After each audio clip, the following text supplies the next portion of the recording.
উত্তর সত্যিকার অর্থে বাংলাদেশের যে পরিস্থিতি, বাংলাদেশের যে জার্নালিজম, আমি বলবো যে বাংলাদেশের এখন সবাই যা ইচ্ছা তা লিখতে পারে। আমরা সবার রাইটসটাকে প্রোটেক্ট করছি। দু একটা ঘটনা ঘটছে, কিন্তু এই ঘটনাগুলো সত্যিকার অর্থে এটার পিছনে গভর্নমেন্ট এখানে কোনো অনুঘটক না।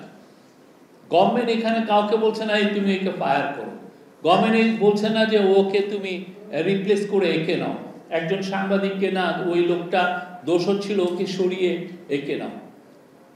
আমরা এই যে জুলাইয়ের আগে 15 বছরের যে বয়ান সাংবাদিকরা করলো, আমরা প্রত্যেকটা আমাদের অন্যান্য দেশে হলো কি এই বিপ্লবের কারণে এই সমস্ত পত্রিকাগুলোকে বন্ধ করে দিত, টিভিগুলোকে বন্ধ করতে দিত। টিভিগুলো করে নাই, আপনারা দেখেছেন না অপোজিশন লিডারগুলো কিভাবে মকিং করেছে, তারা কিভাবে গুমের বয়ান তৈরি করেছে, গুমটাকে জাস্টিফাই। পৃথিবীতে এর চেয়ে ভয়ানক ক্রাইম পৃথিবীতে নাই। আপনাকে এইখানে এই যে এতগুলো লোক, এর মধ্যে যদি একটা লোককে গুম করা হয় সবাই সাইলেন্ট হয়ে যাবে। গুম করার মানে হলো সোসাইটিকে উপরে আপনি একটা ভয়ের চাদর দিয়ে সোসাইটিকে আটকিয়ে রাখা। একজনকে গুম করা মানে পুরো বাকি আর কোনো কথা বলতে পারবে না। একজনকে এক্সট্রা জুডিশিয়াল কিলিং করা মানে হচ্ছে বাকি একটা লোক কথা বলতে পারবে। তো এই বয়ানগুলো, এই যে এই কাজগুলো যে গভর্নমেন্ট ঠিক করছে, তখন কারা তৈরি করেছে? তখন এই বয়ানগুলো তৈরি, এই যে সাংবাদিকরা এসে বললো যে যদি ধরেন এই যে সাংবাদিকরা এসে বললো যে তাদেরকে ধরিয়ে দিয়েছে, কারা? সাংবাদিকরা। আপনাদের এখানে আমি বলছি না, এখানে এই বৈষম্য বিরোধী আন্দোলনের ছেলে মেয়েরা এসে বলতেছে তাদেরকে সাংবাদিকরা ধরিয়ে দিয়েছে। কি ভয়াবহ একটা অ্যাকুজেশন!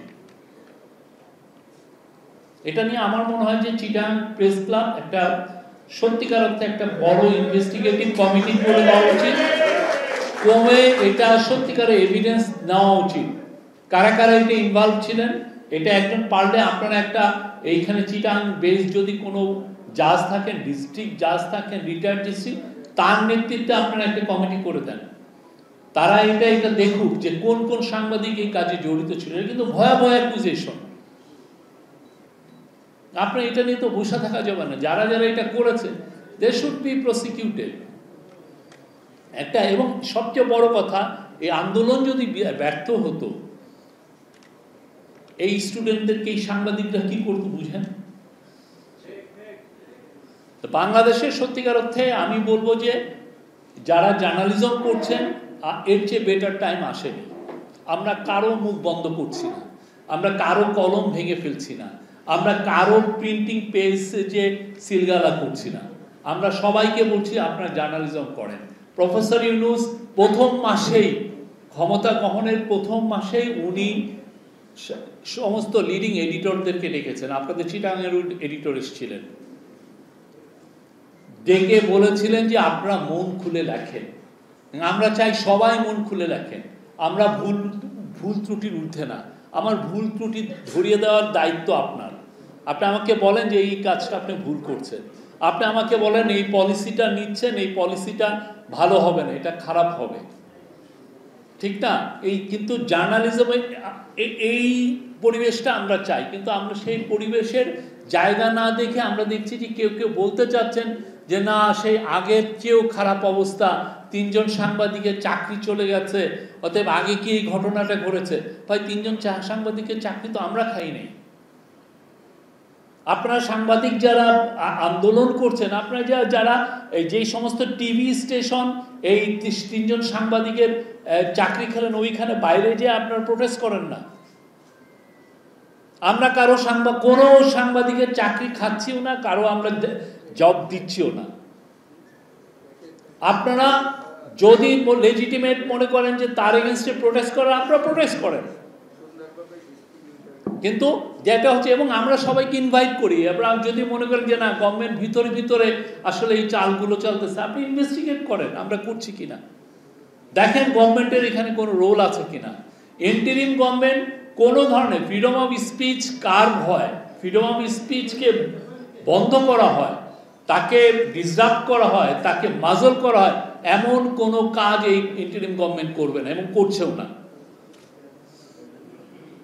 সেক্ষেত্রে অনেক ক্ষেত্রে আমাদের বলছে আপনারা অনেক সফট, এই যারা যারা আগে স্বৈরাচারে দোষর ছিল তাদের বিরুদ্ধে সফট, কিন্তু আমাদের দেখতে হবে যে আমরা তো রুল অফ লয়ে বিশ্বাস করি। আমরা একটা লোকের এগেনস্টে তখনই আমরা মুভ করতে পারি যখন আমি কংক্রিট এভিডেন্স পাবো। আর এই এই এই কাজগুলো অনেক ক্ষেত্রেই সাংবাদিক ইউনিয়নগুলো করতে পারে, সাংবাদিক রাইটস গ্রুপগুলো করতে পারে।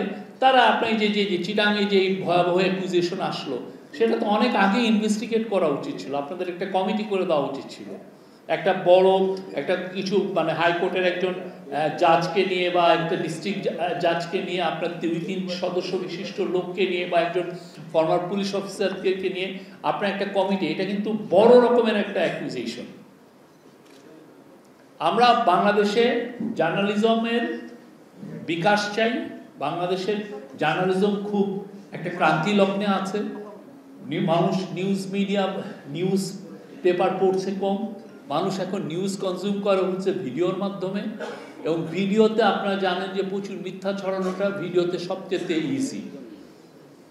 আমরা কিছুদিন আগে একটা নিউজ দেখলাম যে একটা জায়গায় আওয়ামী লীগের পান্ডারা এটা ছড়িয়েছে যে একটা ছেলেকে জবাই করা হচ্ছে, ওরা বলতেছে যে জামাতের ইসলামী লোকরা এটা করছে।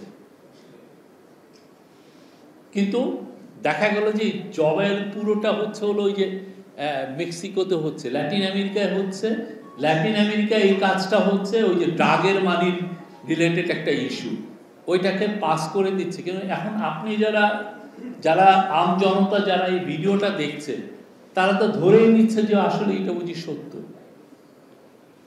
যে আমাদের যে নিউজ কনজিউম আমরা করতেছি, এই ধরনটা চেঞ্জ হয়ে গেছে। ফলে প্রতিনিয়ত অপতথ্য আসছে, মিসইনফরমেশন আসছে, ডিসইনফরমেশন আসছে, এবং এই মিসইনফরমেশন ডিসইনফরমেশন নিয়ে আমাদেরকে আমাদের সোসাইটিকে ডিস্টেবিলাইজ করার চেষ্টা হচ্ছে।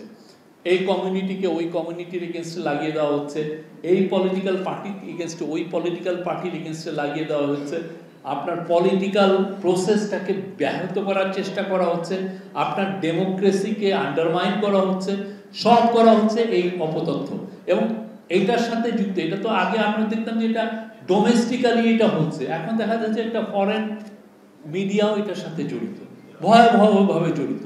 প্রতিদিন তারা মিথ্যা নিউজ দিচ্ছে, একটা দিন নাই, প্রতিদিন 10টা 5টা, অনেকে এটা বিশ্বাসও করছে।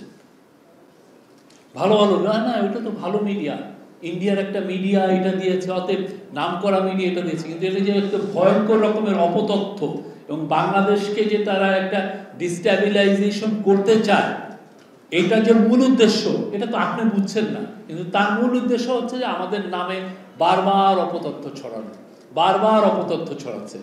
আমরা এই যে পোস্ট জুলাইয়ে সবচেয়ে বড় চ্যালেঞ্জের শিকার হয়েছি হচ্ছে এই অপতথ্য নিয়ে।